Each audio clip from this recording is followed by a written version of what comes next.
Hey guys, just finished watching Marvel's Agents of S.H.I.E.L.D. Season 5, Episode 8, The Last Day. This episode was pretty interesting. There's a few things to talk about here. It was pretty cool the way things went down with this. Although really not much really happened with this. What's what really happened throughout this. So here we go. I'm going to go through the list that I have here. It's just the first thing is we find out that they were expecting them. They knew what they were doing type thing. So it's really interesting to see that the people with Robin and stuff on the who are living in the Zephyr on Earth and stuff, they were expecting everyone. Of course they would, because Robin can see the future, but it's slow and mixed all over the time. She sees her future, but not the future that's only like 50 years in back, and then she sees, so it's really going to be messed up to how the way things go. And the thing is, it's really interesting to see how things go with this. And I was thinking about this, how the time travel in this show and time travel, rumored time travel for Avengers Age of Ultron and Avengers Infinity War or Avengers 4. So it's really going to be cool to see if there's a connection there, if this is the setup to that idea. I think that could be really cool. Who knows if if the writers of these shows, if I'm not mistaken, I think what their names are, but Jed Whedon and all that, if they know, if they have had access to this Infinity War script, do they get to read that? Did they get to read the Avengers 4 script? I doubt that they would be able to read the full thing. I mean, they wouldn't want to let the spoilers out type thing. But I wonder if they'd be allowed to know a little bit, Avengers 4 is a time travel thing. You guys can play with time travel, set that up type of thing. Here we go. I mean, there has to be some sort of rules, obviously, that they need to know that they can't touch upon this or that, because there's going to be played upon in Avengers Infinity War. Obviously there's certain things they can't touch and stuff. So I think it's going to be cool to see be cool to find out how much they really do know about the movies, and see if there's any connection between this, because I really hope that there is, because the connection that they had with Agents of S.H.I.E.L.D. and Avengers 2, with Coulson setting up the whole thing, and giving the Avengers the intel that about the Hydra base type thing at the beginning of the movie, was a really cool connection, really make the thing perfectly connected. And they obviously had to have access to the script to know, oh, that's what you're doing, we're going to set that up in our show type thing. So I really hope that this could be what it is. Although if this is setting up time travel now for Avengers 4, I think it's way too early, and I don't think there's any reason why they would even have an idea what's going on. Maybe they have a general idea of what it is, like, oh, Avengers 4 is a time travel type thing, and that's all they know about it, and that's why they're setting it up here. I think that could be a cool idea to see how that plays out with the universe and stuff. So I think it's a bit early that they would let them read that script, just because it's a bit early type thing to see that. But who knows? Maybe they do have that connection type thing. We'll just have to wait and see how things connect. And hopefully things will maybe connect to Infinity War, like I've been saying with this season, is with the characters all in the future, 70 years in the future, 70, 90 years in the future, it's unclear. I really hope, and it looks like they will be, I really hope that they will be back in time, back in 2017, or 2018 actually, so that they can be here for when Thanos attacks, because what I'm interested to see what happens with this is what happens with the future, and this whole Robin seeing the future and all that stuff. She doesn't predict anything about Thanos. No one said anything about Thanos or an invasion or anything like that. And how does that not happen? How is that not part of anything? She's never predicted Thanos coming to Earth and destroying things.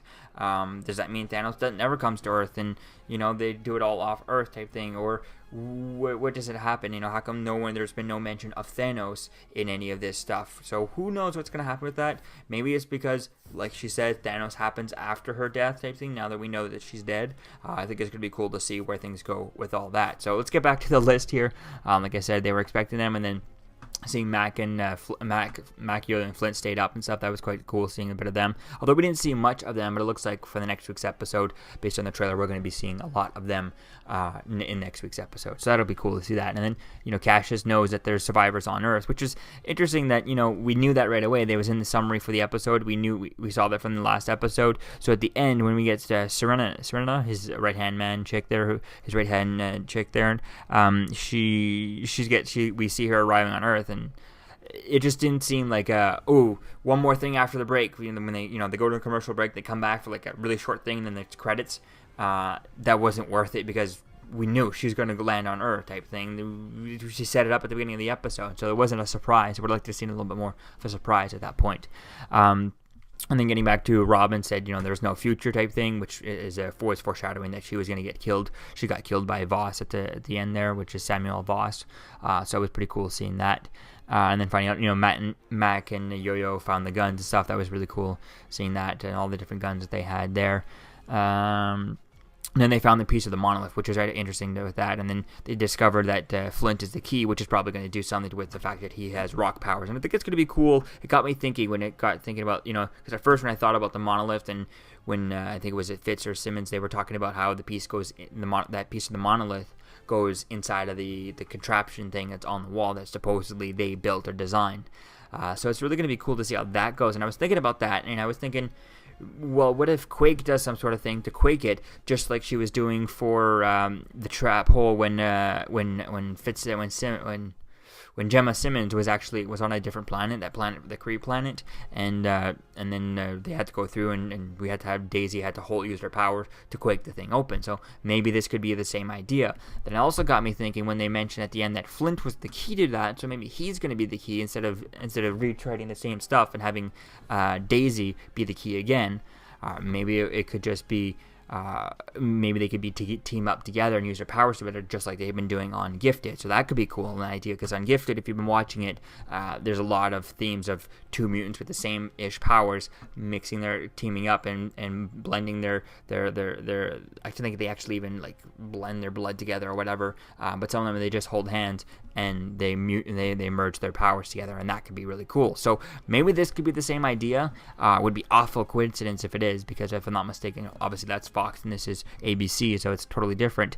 But it really is a cool concept, and to see if maybe they merge their powers whenever they see how that works later on. And they both kind of have rock-ish, well, like somewhat similar powers, very different, but there is a bit of a connection. More of a connection between like Daisy's powers and Flint compared to someone like Daisy's powers and Yo-Yo, or Flint and Yo-Yo.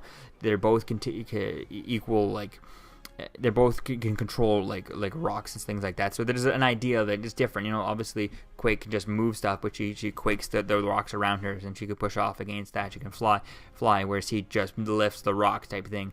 So I think it's kind of interesting that idea, how she doesn't lift the rock, she pushes the rock type of thing, whereas he lifts the rock and she pushes off of the rock, which is the earth, to fly type thing. So I think that could be a cool idea of mixing their powers. That could be interesting to see that.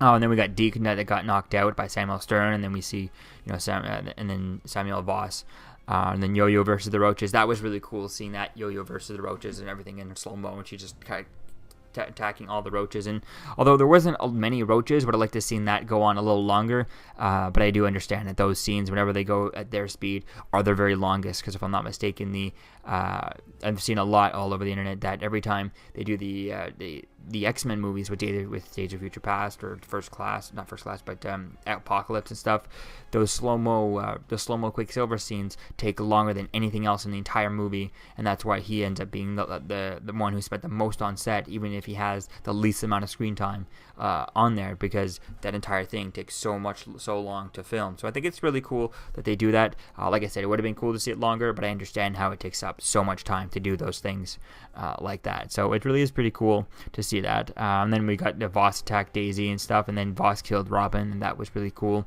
seeing that. I didn't expect that, although it was really cool seeing the way that happened. It was really cool, and the fun, the way they fought and stuff. So it was going to be fun.